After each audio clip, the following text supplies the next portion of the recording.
Olá, tudo bem? Eu sou o pastor Marlon e você está no canal oficial do CI em Blumenau. Você ouvirá agora uma mensagem que pode transformar a sua vida. Se puder, venha nos visitar em um dos nossos cultos. Deus te abençoe.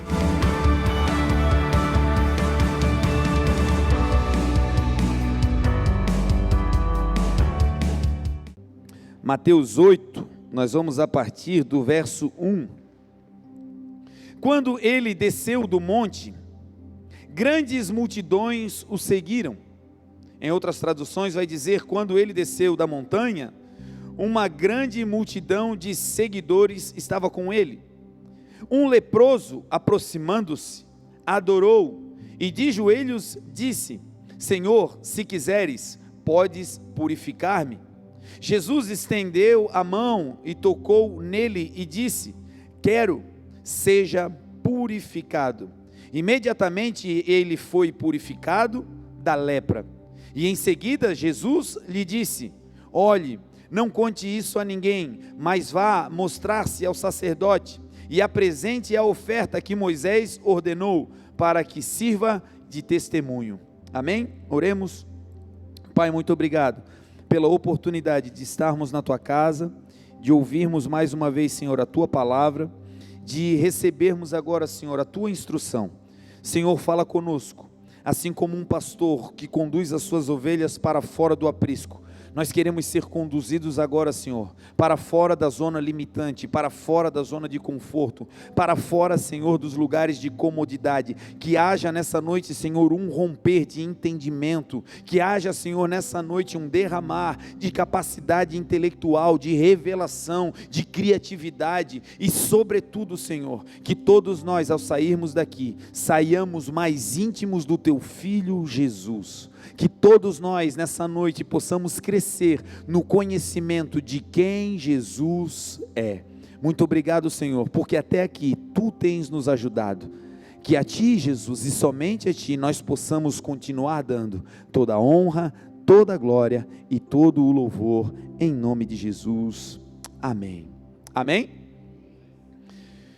Irmãos, quando nós vamos tomar uma atitude, às vezes essa atitude ela fica retardada, ela fica em um plano guardado para a execução e o tempo vai passando e essa atitude não vem à tona, não vem à prática, porque nós baseamos a nossa atitude ou a nossa vontade de agir ou em não agir, nós baseamos esse desejo de tomar essa ação muito naquilo que nós esperamos da reação do mundo, da reação das pessoas. Então, algumas vezes nós sabemos que precisamos agir. Muitas vezes nós temos um desejo e uma instrução para tomar uma atitude. Sabemos que aquilo é o certo, que aquilo é o correto, que aquilo é o que deve ser realmente feito. Entretanto, em algumas oportunidades, nós procrastinamos, nós retardamos essa atitude, porque baseamos a nossa ação naquilo que nós esperamos como uma reação das pessoas. É mais ou menos assim, você sabe que pisou na bola e que precisa confessar, que precisa chamar a pessoa e se retratar. Às vezes é no âmbito do trabalho, no âmbito profissional, algo aconteceu, uma meta não foi batida, ou algo aconteceu que de alguma maneira desabonou a sua atitude naquele lugar. E quando você percebe que errou, naturalmente vem um desejo de consertar, naturalmente vem um desejo de trazer aquela situação à tona. Mas às vezes nós ficamos travados, baseados no que nós esperamos como reação daquela pessoa. É como aqueles pais à moda antiga, que diziam para os filhos: olha, se você fizer isso, você vai apanhar. Se você fizer isso, vai ter uma sanção, vai ter um castigo, vai acontecer isso com você. E eu me lembro que meu pai e minha mãe foram pessoas que me educaram muito bem, tiveram sempre uma preocupação muito grande com a instrução, com a formação, dos seus filhos. Mas eles também tinham essa regra em casa, de botar medo para que não acontecesse o pior. Sabe como é que funciona? Você aperta para que a criança não faça, é mais ou menos assim. E eu me lembro que às vezes eu cometi alguns erros, e criança, agora eu estou com o Davizinho em casa, eu percebo assim, eles têm uma necessidade de movimento, e às vezes o movimento que eles desejam realizar é incompatível com o lugar que eles estão. Por exemplo, jogar bola dentro de casa é inviável, mas ele não sabe, ele está ali jogando, daqui a pouco você só escuta aquele estralo, e aquele barulho rolando, você diz, meu Deus, o que foi agora? O que se quebrou? O que se perdeu agora? É natural da criança, mas lembro-me que na minha infância meu pai e minha mãe diziam, olha, se tal coisa se quebrar, você vai ver. E eu me lembro que várias vezes eu quebrava tal coisa e eu ficava amedrontado. E a minha reação qual era? Bom, eu não vou contar nada, porque eu já sei qual será a reação dos meus pais. Eles já me disseram, se isso acontecer eu vou apanhar. Então a minha conduta moral dizia, tem que contar, mas a minha carne dizia, não conta, porque senão tu vai apanhar, e existia ali um conflito.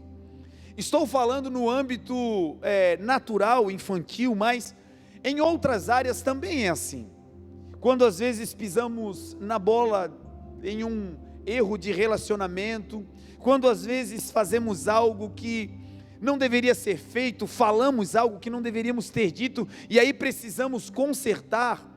Muitas vezes o que nos trava de fazer esse conserto, de tomar essa atitude, é aquilo que nós esperamos como reação do outro, porque às vezes a reação, nós sabemos que será ruim, a reação talvez não será receptiva. Muitas pessoas hoje sabem que precisam pedir perdão, precisam reconectar, retomar a sua relação familiar, a sua relação talvez até com Deus, mas não fazem isso com medo da reação da outra pessoa. Como será voltar naquele lugar onde você saiu brigado? E o medo dessa reação te trava para voltar naquele lugar.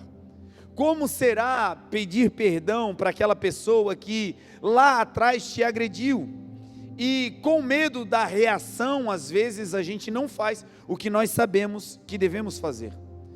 No plano natural, gente, isso é até inteligível, isso é compreensível, mas a grande dificuldade que atua na vida da igreja é que nós percebemos, lidando com pessoas, apacentando pessoas, dando instruções bíblicas, nós vamos percebendo que algumas pessoas estão travadas na sua vida ministerial, estão travadas na sua vida emocional, na sua vida espiritual. São pessoas dotadas de dons, cheios de habilidades, pessoas de Deus que o Senhor chamou e que tem um grande potencial para voar e voar alto, para fazer grandes coisas no Senhor, para viver aquilo que a palavra de Deus diz, aquilo que os olhos não viram, os ouvidos não ouviram e nem penetrou ou subiu no coração humano, é o que Deus tem preparado, não é o que Ele vai preparar, já está preparado para aqueles que amam ao Senhor. Então nós como igreja somos esse povo que temos obras grandiosas preparadas para a gente andar nelas.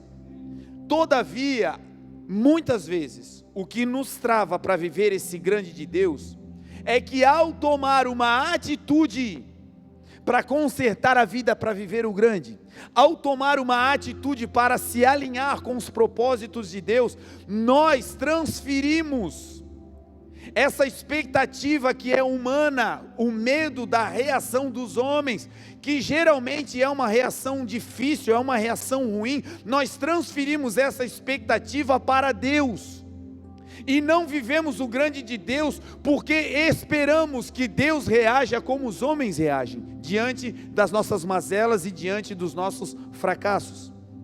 E foi sobre isso que o Senhor trabalhou comigo durante essa semana, dizendo: olha, eu tenho grandes coisas para realizar na minha igreja, eu tenho coisas poderosas para deflagrar na vida do meu povo esse ano, e não começa daqui a alguns dias, já começou, vocês já estão nesse novo ciclo, mas para isso eu preciso que vocês tomem atitudes, e toda atitude, meu irmão, vai gerar reações.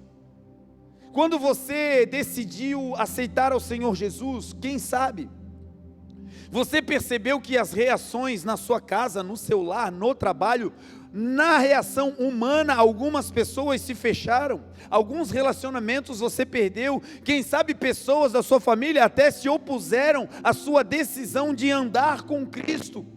Toda a ação vai demandar também uma reação, e a reação humana geralmente é difícil, é ruim. Nós estamos vivendo agora na época do cancelamento, nesse tempo onde as pessoas, quando são contrariadas, bloqueiam, não querem mais conversar, segregam e às vezes até perseguem. Os homens são assim. Agora, onde está o grande problema dessa questão? É que os homens reagem de uma maneira, e nós não podemos transferir as reações humanas para como Deus reage. Deus não é homem para mentir, diz a palavra, nem filho do homem para se arrepender. Agindo Deus, quem impedirá? Ou seja, Deus tem uma obra preparada para mim e para você. Ele está esperando que nós nos alinhemos para viver essa obra, e Ele não vai reagir como os homens reagem. Deus reage de maneira diferente. Jesus não é homem, Jesus é Deus. E é sobre Jesus e as reações de Jesus que nós vamos hoje mergulhar nessa noite. Certa vez Jesus estava em um lugar pregando a palavra, e de repente chegaram algumas pessoas, dentre eles um homem que estava doente. Esse homem, ele estava cego e ele estava mudo, ele não poderia ver e ele não poderia falar. E quando ele está ali, Jesus identifica que aquele homem não tem apenas uma doença no corpo. Aquele homem tinha uma doença no corpo causada por um espírito maligno. Aquele homem estava atormentado, ele estava possuído por um espírito mau. E então Jesus expulsa aquele espírito maligno, Jesus manda embora aquele espírito mau. E imediatamente, diz a palavra, quando aquele homem é liberto, ele também é curado. E aquele homem foi curado de tal maneira que ele passou a falar e a ver. Era um homem que tinha todas as condições físicas para viver a plenitude do que Deus tinha. Ele poderia falar e poderia ver, mas por estar aprisionado espiritualmente, ele não conseguia nem falar e nem ver. Ou seja, tinha uma vida limitada por conta de uma prisão espiritual. E algumas pessoas estão assim, com todas as ferramentas em dia, mas não estão vivendo a plenitude do que Deus tem, porque estão em uma espécie de prisão. Mas quando Jesus chega, Ele liberta. Jesus é o nosso Salvador, diz a palavra. E quando Jesus chega ali, Ele livra aquele homem e a vida dele é transformada. As pessoas que viram aquela libertação começaram a dizer: quem sabe esse não é o filho de Davi? Quem sabe esse não é o Messias que nós estamos esperando? E quando os fariseus, os religiosos, ouviram as pessoas falando isso sobre Jesus, eles começaram a dizer sobre Jesus. Olha a avaliação que os religiosos fizeram de Jesus. Eles disseram o seguinte, eles disseram assim: não, ele expulsa os demônios por Beelzebu, o príncipe dos demônios. Perceba qual é a avaliação que os religiosos agora fazem de Jesus, que acabou de curar, libertar e transformar a vida de um homem. E quando essa cura vem à tona, ao invés de haver celebração, vem uma restrição. Perceba que Jesus agiu libertando, mas a reação dos homens foi uma reação de denegrir a sua imagem. Eu quero te encorajar nesse ano a fazer tudo que Deus te mandou, sem se preocupar com as reações humanas. Agrade ao Senhor, busque o reino de Deus, a sua justiça, e as demais coisas te serão acrescentadas. No final você vai ver que até aqueles que se contradiziam à vontade de Deus vão dizer: é Jesus na vida dele, é Jesus na vida dela, é Jesus quem fez a obra. Então Jesus está nesse ambiente e ele não para de agir por causa da reação dos homens. Ele age, ele liberta aquele homem. E agora começa um ensino, começa uma instrução poderosa. Porque as pessoas dizem: ele é o Messias, e os religiosos dizem: não, ele expulsa os demônios por Beelzebu, o príncipe dos demônios. Meu irmão, se tem algo que gera conflito interpessoal, relacional entre os homens, é quando você se equivoca na avaliação sobre alguém. Hoje em dia nós estamos com o nosso ego tão insuflado, que se você chamar alguém que é pastor de irmão, é capaz a pessoa bater em você. Se você chegar na escola e chamar o camarada que é doutor de professor, é capaz ele fechar a porta e dizendo, não. Estamos vivendo em um tempo onde os títulos estão chamando a nossa atenção. Vivemos baseados nos títulos que carregamos, quando aquele que tinha o maior título, que era Deus, a Bíblia diz que ele não teve por usurpação ser igual a Deus, pelo contrário, Jesus esvaziou-se a si mesmo, arrancou os títulos e veio para nos abençoar, para nos livrar e para nos salvar. E nesse dia Jesus vai dar mais uma aula de humildade, ele é chamado de príncipe dos demônios. Já pensou, meu irmão? Você está fazendo a obra de Deus e as pessoas dizendo que aquilo que você está fazendo é do inimigo? Já pensou você tentar ajudar alguém e aquela pessoa receber essa ajuda como algo mal? E quem sabe você não precisa pensar, você já viveu isso na pele. Tentando ajudar foi tido como inimigo. Tentando fazer o bem foi tido como alguém do mal. Isso aconteceu com Jesus. Agora olha como Jesus reage. Jesus vai dizer assim: se eu expulso os demônios pelo príncipe dos demônios, por quem expulsam então os vossos filhos? Jesus falando com os fariseus, porque os filhos dos fariseus também expulsavam demônios pelo poder de Deus. E ele agora começa a dizer, se eu expulso pelos demônios, por Beelzebu, por quem expulsam então os vossos filhos? E por isso os vossos filhos vão ser juízes de vocês. E aí agora ele vai dar uma aula dizendo, se Satanás expulsa Satanás, o seu reino está dividido. E todo reino dividido não subsistirá. Se uma casa ou uma cidade estiver dividida entre si, ela não pode permanecer. Jesus está sendo xingado de demônio e está dando uma aula sobre comunhão e unidade. Perceba que a reação dos homens não tirou Jesus do foco. Perceba que ele veio para ensinar e ensinar e ensinar. Ele é o mestre dos mestres. E a reação ruim dos alunos não tirava dele o desejo de ensinar. Você e eu fomos chamados para fazer o bem, para pregar as boas novas, para anunciar liberdade aos cativos, a libertação dos cegos, deixar livres os oprimidos e anunciar o ano aceitável do Senhor. Se tiver cara feia ou oposição, nós não vamos mudar, nós vamos continuar falando daquele que vive e reina para todo sempre, Jesus de Nazaré, o nosso Salvador. Aleluia! E aí Jesus pega essa turma difícil que está xingando ele e ele começa a dar uma aula. E ele vai falar sobre o poder da unidade. E aqui nós vamos abrir um compartimento, uma porta, e entrarmos rapidamente nela para aprofundarmos um pouquinho sobre a comunhão. Jesus está dizendo algo poderoso e simples. Se um reino estiver dividido, ele não pode se manter de pé. Presta atenção, meu irmão, não precisa fazer muitas coisas para destruir um projeto de Deus. Basta algo simples, uma divisão. Divisão no original significa duas visões. Uma casa para cair não precisa de uma guerra, uma família e um casal para ser destruídos, não precisa de uma traição, basta duas visões. Um ministério para ruir não precisa de uma grande tragédia, basta duas visões. A empresa para cair na falência não precisa de um grande desastre, basta duas visões.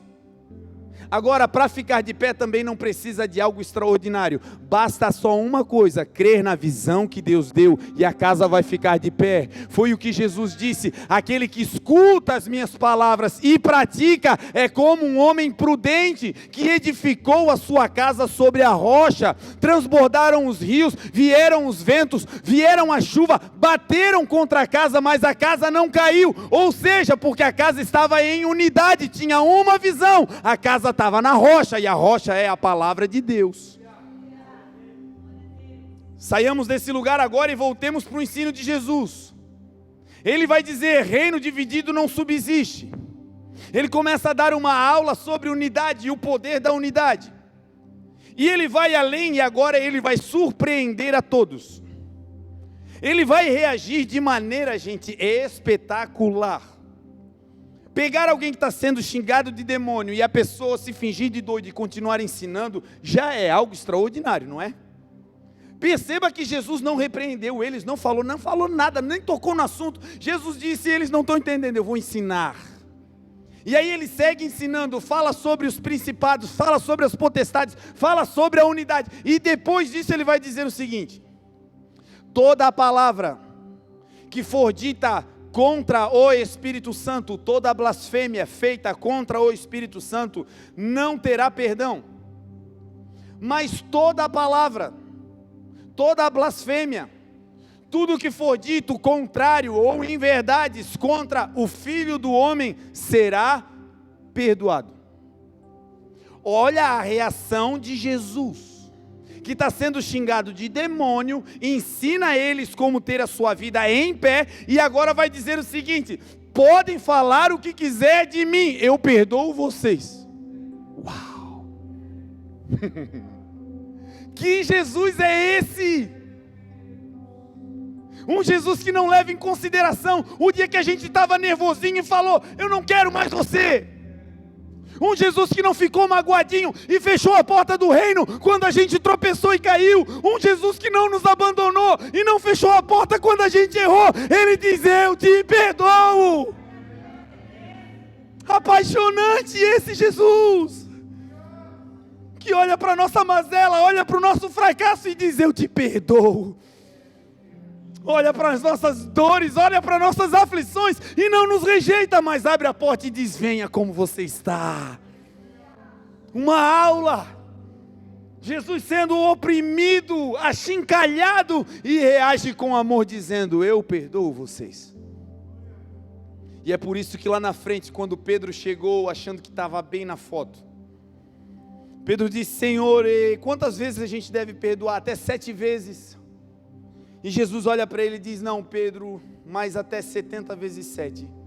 Se isso fosse na vida, até seria um número legal, mas era por dia. Sabe por que ele estava dizendo isso? Ele estava dizendo: olha para mim, Pedro, olha para mim, eu não preciso guardar mágoas porque eu não me ofendo. Olha para mim, Pedro, me copia, eu não fico fechando a porta quando as pessoas erram. Olha para mim, porque quem sabe quem é não precisa da avaliação dos outros, ele já é aprovado por Deus. Deus sabe quem você é.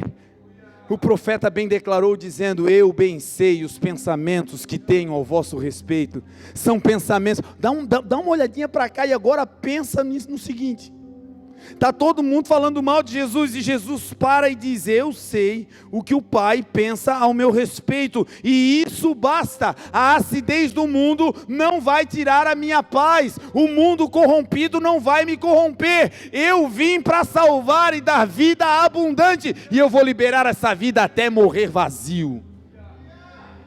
Por isso essa palavra é para mim e para você. Ei, Jesus não reage como os homens reagem.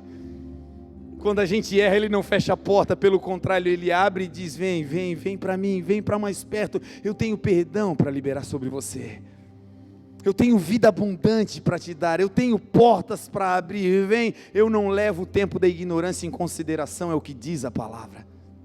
E quando Jesus diz isso, as pessoas ficam atônitas, não sabem o que pensar, porque Jesus desconcertou os fariseus, reagindo de maneira completamente especial. Quando você errar, lembre-se desse texto, lembre-se dessa reação. Não é para ficar com medo de Jesus quando erra, é para se lembrar, aleluia. Graças a Deus. Essa parte tu corta, Pati. Não é para ficar com medo. Medo. Quando errar, lembre-se, Jesus é aquele que não condena. Ele disse, não é para nós vivermos, a sua palavra diz, não é para nós vivermos deliberadamente no pecado. Não é para usarmos da graça de maneira vã, porque a palavra de Deus diz que a graça se manifestou salvadora a todos os homens, mas ela nos ensina a rejeitar as paixões mundanas. Rejeitar, ou seja, é uma graça que nos salva, mas nos ensina a não querer mais o mal. Mas quando o mal acontecer, lembre-se do que João também escreveu. Em 1 João 2, João vai dizer o seguinte: filhinhos, essas coisas eu vos escrevo para que vocês não pequem. Ele está escrevendo uma carta dizendo, olha, isso aqui é para que vocês não pequem. Mas, se alguém pecar, porque gente, tem como ficar carregando uma pedra dizendo, eu não pequei? Tem como andar nesse mundo dizendo, eu não erro? Não tem como. Mas o que não está mais em nós é o desejo do erro. O que não está mais em nós é a vontade de errar. O que não faz mais parte de nós é a vida promíscua, não. Nós até erramos, mas isso é um acidente do percurso, não é mais o percurso. E quando João escreve, ele diz, se alguém errar, nós temos um advogado para com Deus. Sabe quem é o nosso advogado? Sabe quem é que milita a nossa causa? É Jesus, aquele que não condena, mas perdoa, diz a palavra. Ele é a propiciação pelos nossos pecados, disse João. Quando você erra, é Jesus que se apresenta diante do Pai dizendo, Pai, ele errou, mas eu paguei o preço, a oferta por ele, o sacrifício vivo, o cordeiro imolado antes da fundação do mundo, sou eu estou limpo. E por ele, Jesus olha, Deus olha através de Jesus por nós, e aí ele nos vê completamente limpos, porque o sangue de Jesus nos purifica de todo o pecado. Então essa é a reação de Jesus. Quando a gente está errado, não fique com medo. Pode ter medo dos homens, pode ter medo da reação do pai, do patrão, meu Deus, mas de Jesus não, corre para ele, ele é aquele que não nos condena. Graças a Deus por isso. Então Jesus vai dando essa aula, e nesse texto que nós lemos, nós vamos ver aqui reações poderosas de Jesus. A primeira delas está no começo do texto. Mateus vai escrever dizendo o seguinte, que Jesus ele estava numa montanha e ele desce. E quando ele desce, vem com ele uma grande multidão. Em outras traduções, vai dizer que desce com ele muitos seguidores. A primeira frase desse texto é emblemática e poderosa, porque mostra talvez a maior reação de Jesus diante da humanidade. Quando Deus cria o homem, cria a mulher, você sabe, no início da história houve o primeiro pecado. O pecado da desobediência, o pecado da revolta, o pecado de se voltar contra Deus, o pecado de não aceitar a instrução, o pecado de não guardar a palavra. Foi isso que Adão e Eva fizeram ao comer do fruto. E quando eles comem do fruto, a humanidade é destituída da glória de Deus. O homem sai do jardim, ele é expulso daquele lugar. O domínio geográfico que ele tinha agora já não existe mais. Agora tem um lugar da terra que ele não pode mais frequentar. E é assim quando pecamos. Todas as vezes que pecamos, um ambiente fica poluído e ali nós não conseguimos mais andar. É aquela pessoa que em um ambiente cometeu um grande erro e ali não dá para voltar, a não ser que volte com Jesus, limpo, puro, purificado do pecado e enviado por Cristo. Senão, aquela região da terra a gente tem que desviar. É quando pecamos contra um irmão e não nos consertamos, não dá mais para ir na casa dele, não dá mais para ir na sala dele, não dá mais para frequentar o mesmo ambiente com ele. É uma região que ficou contaminada. E sem Jesus nós vamos criando regiões assim, aonde o pecado vai nos tirando daquele lugar. Existem pessoas que não podem mais voltar às cidades por conta de um pecado. Existem pessoas que não podem mais entrar em lojas, em ambientes, por conta de uma má conduta. Mas com Jesus, uma vida nova acontece. As coisas velhas já passaram e eis que tudo se faz novo. Aqueles que estão em Cristo Jesus, novas criaturas são. As coisas velhas vão passar e na nossa frente algo novo vai acontecer para a glória dele. Então Jesus é esse que vem e começa a transformar. E começa a reagir. E como Jesus reagiu diante do nosso pecado? Quando Adão e Eva pecam, Jesus estava no céu, estava com Deus, João 1 vai dizer que no princípio era o verbo, era Jesus. Jesus estava com Deus e ele era Deus. Tudo foi feito por Jesus, e sem Jesus nada do que foi feito se fez. Em Jesus está a vida, e a vida é a luz dos homens. Quando Adão vai ter luz, quando ele vai receber vida, o fôlego de vida que Deus sopra é Jesus. Eles estavam na presença de Deus, mas quando a humanidade peca, uma ruptura acontece. Por um só homem entrou o pecado na humanidade, pelo pecado a morte, e a morte contaminou a todos, diz a palavra.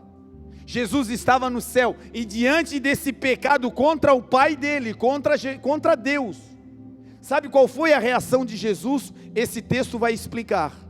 O texto vai dizer que Jesus desceu da montanha. Todas as vezes que Jesus encontra um pecador, o que Jesus faz não é se afastar, o que Jesus faz é descer ao nível daquele pecador, não para se contaminar com o pecado, porque ele é santo e limpo, mas ele vem ao nível para tirar o pecador daquela situação. Jesus estava na glória, assentado à destra do Deus Pai. Em Filipenses 2,5 vai dizer: de sorte que haja entre vocês a mesma atitude que houve em Cristo Jesus, o qual sendo Deus, estava com Deus, não achou que ser igual a Deus era algo para se apegar, ou seja, Jesus era Deus, mas não achou que ficar com Deus, naquele ambiente de Deus, era algo para se apegar, porque ele viu lá embaixo a humanidade pecadora, caída e destituída da glória de Deus. E qual foi a reação de Jesus? Não foi eles se virem, não foi cada um com os seus problemas, não foi: Pai, acaba com eles e faz uma outra geração. Não, a reação de Jesus foi: Pai, me manda lá embaixo, eu vou ser a ponte, eu vou ser o caminho, eu vou ser a verdade, eu vou trazer eles de volta para casa. E esse texto vai dizer que ele estava no alto da montanha, mas ele desceu. Esse é o coração do nosso Jesus, que diante dos nossos erros, ele não se afasta, ele desce para o nosso nível. Não é um líder carrasco que se opõe, que fica num patamar. Não é um líder religioso que está acima de todas as condições. Não, quando ele vê alguém caído, ele é o bom samaritano. Ele para a sua viagem para ajudar o que está caído. Que Jesus apaixonante, que no momento em que estamos na lona, ele não olha de cima com um olhar de soberba, mas ele diz: eu vou descer aí, eu vou te ajudar. Eu vou descer aí, eu vou viver contigo essa situação, eu vou te botar no colo, e eu vou te levar de novo ao lugar que o Pai tem para você. E a Bíblia diz: os que esperam no Senhor renovarão as suas forças, subirão, diz a palavra. Queda não é o que Deus tem para nós, lugares rasos não é o que Deus tem para nós. O que Deus tem para nós é o que Isaías disse: vocês renovarão as suas forças, subirão com asas como águia e voarão alto, diz a palavra. Então hoje talvez você esteja num lugar raso, hoje talvez você esteja num lugar difícil, quem sabe em um lugar de prostração. Eu quero declarar sobre a tua vida: esse ano que está começando será o ano que Deus vai te elevar a lugares sublimes para a glória de Deus. E quem fará isso? Jesus. Esse Jesus apaixonante, que não nos reprova as nossas atitudes, mas nos ama e diz: vem comigo, eu não vou te perder. O texto começa dizendo que ele desceu, veio para o nosso nível, o verbo se fez carne. Sabe o que é isso, meu irmão? Jesus estava com Deus e ele era a palavra de Deus. Ele estava no céu, e quando Deus falava: haja luz, quando Deus falava, a palavra de Deus que saía da boca de Deus era Jesus. Ele era o verbo, ele era a palavra de Deus. Quando Deus fala, o que é enviado da boca de Deus é o verbo, é Jesus. Tudo foi feito pela palavra, e sem a palavra, sem Jesus, nada foi feito. Ainda hoje continua sendo assim. Uma palavra muda a tua história, uma palavra te coloca de pé, uma palavra abre porta, uma palavra te cura, uma palavra muda a tua vida, uma palavra. Se é palavra de Deus, é Jesus, e Jesus é poderoso nas batalhas. Então esse Jesus estava lá, ele era o verbo na boca do Pai, na boca de Deus. Mas o texto diz que o verbo se fez carne. Não existia carne no céu, essa carne é aqui na terra. Então ele desceu, como diz o texto, ele desceu a montanha. Ele desceu dos céus para se fazer carne. E aí habitou entre nós. E o texto diz que nós vimos a sua glória, como a glória do unigênito, do Filho único do Pai, cheio de graça e cheio de verdade. Sabe como as pessoas viram que ele era Deus? Porque quando ele estava em carne, o verbo, a palavra de Deus dentro de um corpo, quando ele falava, esse verbo que estava contido dentro do corpo, dentro da carne, ele voltava para a sua característica natural de verbo fora do corpo. E quando ele estava fora do corpo, ele fazia milagres e sinais poderosos, porque a carne não podia conter a palavra. Ainda hoje a carne não consegue conter a palavra. Uma palavra saindo do trono de Deus hoje muda a tua história. Por isso nós declaramos a palavra: crê no Senhor Jesus e será salvo tu a tua casa. Nós cremos na palavra, Lucas 1,37. Para Deus nada é impossível. Nós cremos na palavra. Aleluia! Aleluia! Nós cremos na palavra. Você pode estar em um lugar raso, mas se você tiver uma palavra, se apegue nessa palavra. Cantamos hoje aqui Hebreus 1. Havendo Deus outrora falado diversas vezes e de várias maneiras aos pais pelos profetas, a nós, nesses últimos dias, falou pelo Filho, por Jesus, a quem constituiu o herdeiro de todas as coisas e por quem criou o universo. Jesus é o resplendor da glória de Deus. Jesus é a expressão exata da pessoa de Deus. E Jesus é aquele que sustenta todas as coisas pela palavra do seu poder. O teu casamento não vai cair, a palavra vai sustentar. O teu emprego não vai cair, a palavra vai sustentar. A tua fé não vai cair, a tua palavra de Deus vai te sustentar. Você não vai cair, a palavra vai te sustentar. Aleluia. Esse Jesus então desceu da montanha. Diante do pecado da humanidade, a reação de Jesus qual foi? Como é que os homens reagem diante de um erro nosso? Quando a gente erra, na maioria das vezes, o que acontece é segregação, no mínimo. A pessoa começou a errar, começou a falhar, não vão mais andar junto não. Quando é conosco, até parece que uma capa religiosa vem, a gente diz, más companhias corrompem os bons costumes, mas às vezes não é uma má companhia, é alguém que cometeu um erro.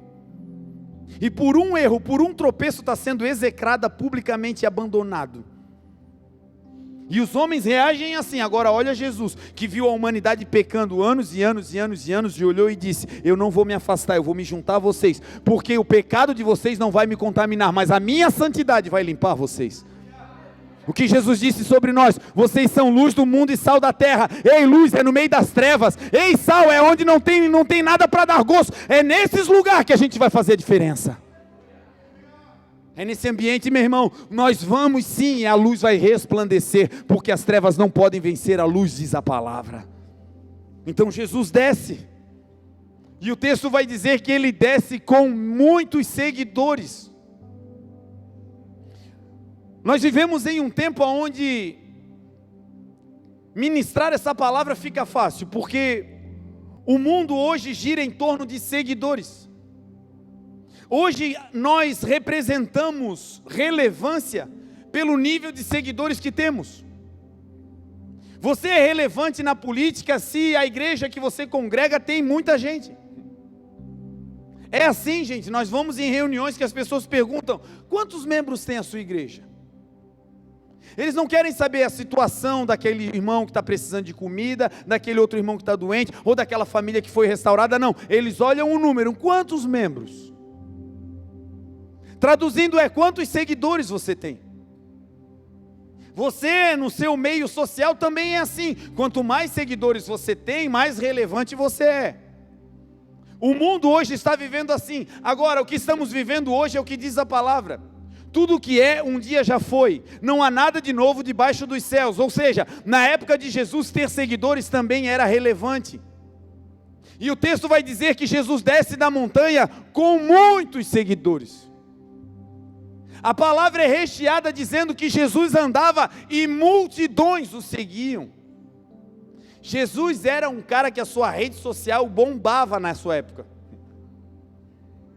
O seu perfil não tinha mais espaço para seguidores, era uma conta incrível. Como nós reagimos com os nossos seguidores? Como nós reagimos diante do afago popular? Como nós reagimos quando tem bastante gente assistindo aquilo que a gente está fazendo? Para algumas pessoas esse é um veneno social, que sobe para a cabeça. Hoje existem empresas especializadas em fazer gestão de marketing na internet, para que você ganhe seguidores. Para pensar na loucura que é isso. Você paga dinheiro para alguém colocar pessoas na sua conta que você não sabe nem quem é. Porque o que te importa no final é o número que vai te dar uma relevância. E muitas pessoas hoje estão vivendo assim, baseados no todo, no número. Alguns estão frustrados porque postam algo e ninguém vê, ninguém curte, entra em depressão de meu Deus. Se produz toda, faz aquela foto top, meu Deus, e não viralizou. E aí tem o Zé Mané que faz qualquer... às vezes eu fico indignado, confesso o meu pecado aqui. O pessoal estuda, ensaia, prega a palavra, tem 3, 4 vendo. Aí tem um doido lá, fazendo qualquer coisa. 1 milhão de gente vendo. Eu digo, meu Deus, que loucura esse mundo, Senhor. Me perdoa, Senhor, me perdoa. Agora, como Jesus reagia diante das multidões que o seguiam? Quando uma multidão segue alguém, na maioria das vezes essa pessoa, ela não tem contato com as pessoas em si. A relevância que ela tem está no número, na massa que a segue. Agora olha como Jesus reagia. Uma multidão seguindo Jesus, nesse episódio mesmo, uma multidão. Ele era extremamente conhecido. Existem textos que dizem que Jesus não entrava nas cidades, mas passava por fora, porque não tinha lugar dentro da cidade para acomodar as multidões que vinham com ele. É mais ou menos assim, ele não podia entrar em Blumenau, porque Blumenau era pequena para a gente que estava vindo com ele, não ia dar. Não era qualquer lugar que comportava um evento de Jesus. Agora olha como ele reagia diante das multidões. Vem descendo a montanha, todo mundo ovacionando Jesus de Nazaré, lá vem ele, daqui a pouco ele encontra uma pessoa, que nem estava seguindo ele, e ele para toda a sua comitiva, ele reprograma toda a sua vida, ele muda toda a agenda, ele cancela tudo por causa de um.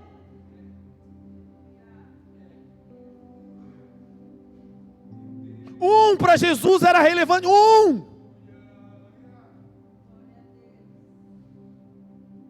É com esse espírito que a tua empresa vai crescer e não vai parar de crescer. É quando cada um que entrar ali for bem tratado, porque cada um é relevante. Não é esse aí, não importa, não gostou, tá bom, tem mais um monte que vai gostar. Não, esse um precisa gostar. É assim que a igreja vai se fortalecer, quando cada um que entrar aqui, entrar, ser recebido com um abraço e com um sorriso. Quando cada um aqui se sentir importante, não é mais um no meio da massa não, ele é um, e Deus para tudo por causa desse um. Deus parou o mundo no dia que te encontrou, meu irmão. Por isso eu quero te encorajar, ei, Jesus, Ele está interessado em você, nas tuas mazelas, no teu mundo. Sabe o que a palavra de Deus diz? Deus amou o mundo de tal maneira, que entregou o seu Filho unigênito, para que todo aquele que nele crê não pereça, mas tenha a vida eterna. Deus amou o mundo. Que mundo? O teu mundo, o meu mundo, a tua vida, os teus pequenos problemas. Sabe esse desejo de um sapato novo? Deus está nesse negócio. Sabe esse desejo de ir lá visitar a tua família? Mas tem gente morrendo lá na Síria. Tem, Ele está preocupado lá, mas Ele também te ama. Ele ama você e o teu mundo.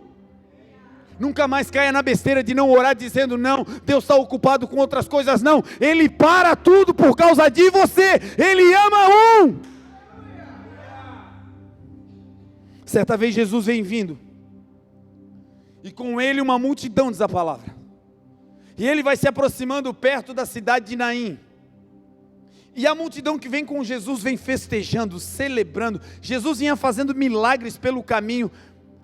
A Bíblia diz, gente, que se todos os milagres que Jesus realizou fossem escritos, faltaria lugar no mundo para guardar os livros que estariam escritos esses milagres.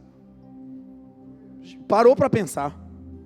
Jesus era mais ou menos assim, ele passava olhando e as doenças iam saindo.